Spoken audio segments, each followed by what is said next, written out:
हाय दोस्तों, कैसे हैं? हम उम्मीद करते हैं आप अच्छे होंगे। आज हम जो बात करने वाले हैं दोस्तों, बहुत अच्छी टॉपिक है, बहुत अच्छी बात है कि हम पढ़ाई कैसे करें। पढ़ाई दोस्तों जो हम करते हैं या आज के जो बच्चे करते हैं, बहुत ही अजब और गज़ब तरीका है उनके पढ़ने का। बच्चे कहते हैं हमें कुछ याद नहीं होता है। अरे भैया, याद करोगे तो याद होगा ना, बस पढ़ने से थोड़ा नहीं याद होता है। हम पढ़े कैसे कि हमें लंबे समय तक याद रहे। बहुत सारी बातें हैं, लेकिन मैं छोटे में आपको बहुत ही थोड़ी सी बात में बातें समझाना चाहूँगा। और आज के बाद आप ऐसी गलती अगर नहीं करेंगे, मैं उम्मीद करता हूँ कि आपको हर चीज़ याद रहेगी और पढ़ने का सही तरीका जान जाएंगे दोस्तों। जैसा कि आपको मालूम है दोस्त कि यदि आप पढ़ाई करने के लिए जब बैठते हैं तो पढ़ाई का जो आपका आसान होना चाहिए दोस्तों, एक तो आपके पास चेयर हो जाए या फिर आप बैठ के पढ़ें दोस्तों। पहले तो बेड पे न बैठें, बेड से आप दूरी बनाएं। दूरी बना करके आप कहीं पर भी अगर पढ़ रहे हैं तो बैठ के पढ़ें, सो के ना पढ़ें दोस्तों। जैसा कि आपको पता होगा, अगर सो के पढ़ेंगे दोस्तों तो मैं कहता हूँ सो के पढ़ने पे सोया हुआ नंबर आता है। क्या आता है दोस्त? सोया हुआ नंबर आता है ना। सो के पढ़ने पे क्या आता है? सोया हुआ नंबर आता है।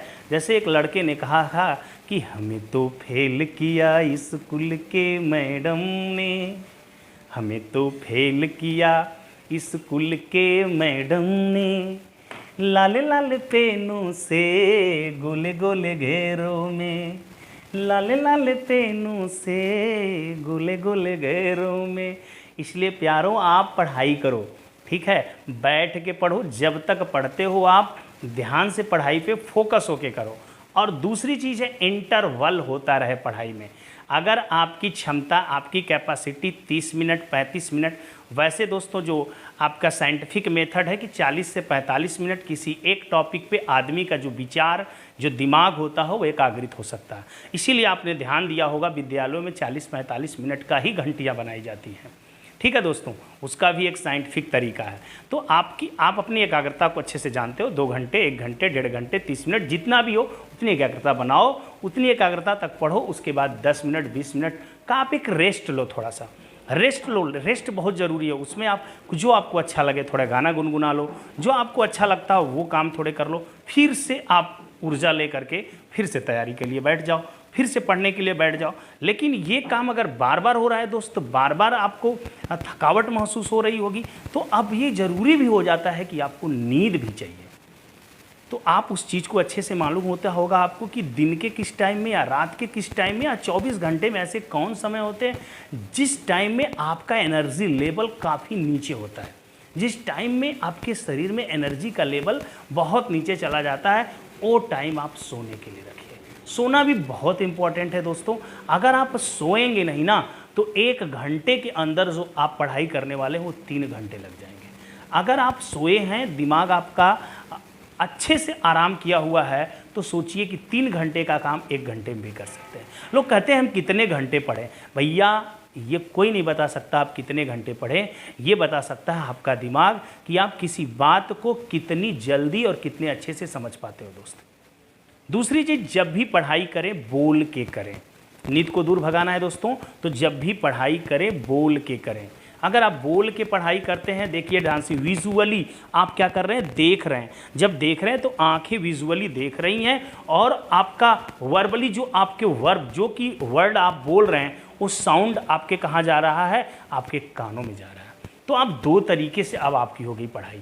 बिल्कुल आप अलर्टनेस रहते हैं, उस टाइम आपका ध्यान बिल्कुल एकाग्रित रहता है। कहीं और ध्यान जाने की संभावनाएं थोड़ी कम हो जाती हैं पहले की अपेक्षा। अगर आप चुपचाप देख रहे हैं, केवल यूजुअली देख रहे हैं आप ना, आई कांटेक्ट चल रहा है, ईयर कांटेक्ट नहीं हुआ दोस्तों, अब ईयर कांटेक्ट भी हो रहा है, तो उस टाइम पे आप बिल्कुल क्या करते हैं? फोकस होते हैं। दूसरी बात है, अगर पढ़ते पढ़ते आप उब जाते हैं, एक आसन में आसन को चेंज करते रहें। हो सकता है आपका रूम अगर ठीक है तो उसमें आप टहल के भी पढ़ सकते हैं। लेकिन ये भी हो सकता है कि जहाँ पे पढ़े वहाँ पे लोग हों, आप साउंड करके नहीं पढ़ पा रहे, फिर भी आप थोड़ी और हल्की आवाज़ करके ही पढ़ें दोस्तों। ये काम करेंगे तभी आपको चीज़ें अच्छे से लर्न होंगी और आप नींद को बहुत दूर रख पाओगे। नींद सबसे बड़ी प्रॉब्लम है। और रात को बचवा कम खाया करें, बहुत कम लिमिट में भोजन लिया करें, थोड़े थोड़े भोजन कई बार में लिया करें। ये नहीं कि खूब चपक के खा लिए और उसके बाद चले पढ़े तो पढ़ाई होवे नहीं करेगी। आपको पता है कि उस टाइम जो आपके ब्लड का सर्कुलेशन है पूरी तरह से पाचन में लग जाता है, सर की तरफ से पाचन की तरफ आ गया दोस्तों।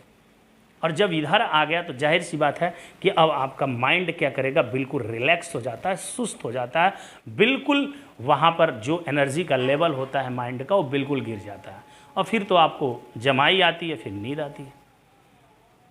दूसरी कि आप ज़्यादा से ज़्यादा फोकस होकर के देखो दोस्तों, जो किताबों का प्रयोग किए हैं, जो किताबों से लेकर के पढ़े हैं वही आगे बढ़े हैं। बड़े से बड़े लोगों को जाके देखिएगा, जो लोग किताबों का अध्ययन करके पढ़े हैं, कोई भी आपका स्मार्ट तरीका, जो आप टीवी यूज करते हैं, आप यूट्यूब यूज करते हैं, ये आपको अच्छा इंसान नहीं बनाएगा दोस्तों। ठीक है, आपको अगर अच्छा इंसान बनना है, अच्छा ज्ञान लेना है तो इन किताबों से होके गुजरता है। यहाँ से अभी ज्ञान लीजिए आप। स्टार्टिंग में अगर यूट्यूब पे चले गए और चले गए इस जो और तरीके के आपके प्लेटफार्म हैं वहाँ पे चले गए तो आप भटक जाएंगे और आंखें आपकी समय से पहले ही ख़राब हो जाएंगी दोस्तों। तो मैं पूरा फोकस करता हूँ, अच्छे अच्छे देशों में भी पता करेंगे तो वहाँ पे अभी भी प्राकृतिक तरीके से बच्चों को ही पढ़ाया जाता है। तो ये बात आप कितना समझ पाए हैं और अपने बच्चे को कितना समझा पाएंगे तो ये आप पे निर्भर करता है। अगर वीडियो आपको अच्छी लगे दोस्तों तो कमेंट ज़रूर करिएगा और ऐसी ही वीडियो मैं आपको अपने तरफ से भेजता रहूँगा। आज के लिए इतना ही। जय हिंद दोस्तों।